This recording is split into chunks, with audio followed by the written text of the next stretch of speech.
திரு மு.க. ஸ்டாலின் அவர்களுடைய ஆட்சியில், நீங்கள் டெப்டி சிஎம்மாக இருந்த ஆட்சியில் 2023 2024 ஒரு வருடத்தில் 40% போஸ்கோ ஆக்ட், அதாவது குழந்தைகளுக்கு பாதிப்பு ஏற்பட்டது.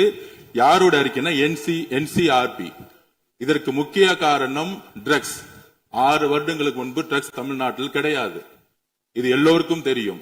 ஆனால் இந்த 5 வருடத்தில் ட்ரக்ஸுக்கான பிரச்சனைகளை எத்தனை முறை ரிவ்யூ மீட்டிங் போட்டு சரி செய்யப்பட்டது. அன்று டெப்டி சிஎம் இருந்தவர் இந்த 40% கிட்டத்தட்ட 6968 இருந்து 10,046 காசா இன்கிரீஸ் ஆயிருக்கு. உங்களுடைய ஆட்சியில எந்த நேரத்தில் டெப்டி சிஎம் இருந்து இந்த போஸ்கோ வழக்குகளை நீங்கள் ரிவ்யூ மீட்டிங் பண்ணி குறைச்சீர்கள்?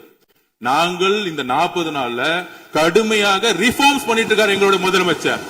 ஒட்டுமொத்த காவல்துறை ரிஃபார்ம்ஸ் ஒர்க் நடந்துட்டு இருக்கு. அதுல சிங்கப்படைன்னு ஒரு கேலி கிண்டல் பேசுற மாதிரி பேசிட்டு இருக்கீங்க.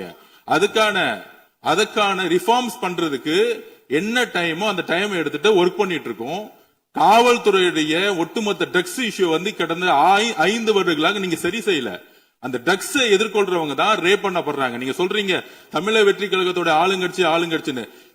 திராவிட முன்னேற்ற கழகத்துல எத்தனை பேர் 2 வயசு குழந்தைகளை ரேப் பண்ண திராவிட முன்னேற்ற கழகம் ஆதாரம் இல்லாம நீங்களும் ஆதாரம் இல்லாம சொல்லக்கூடாது.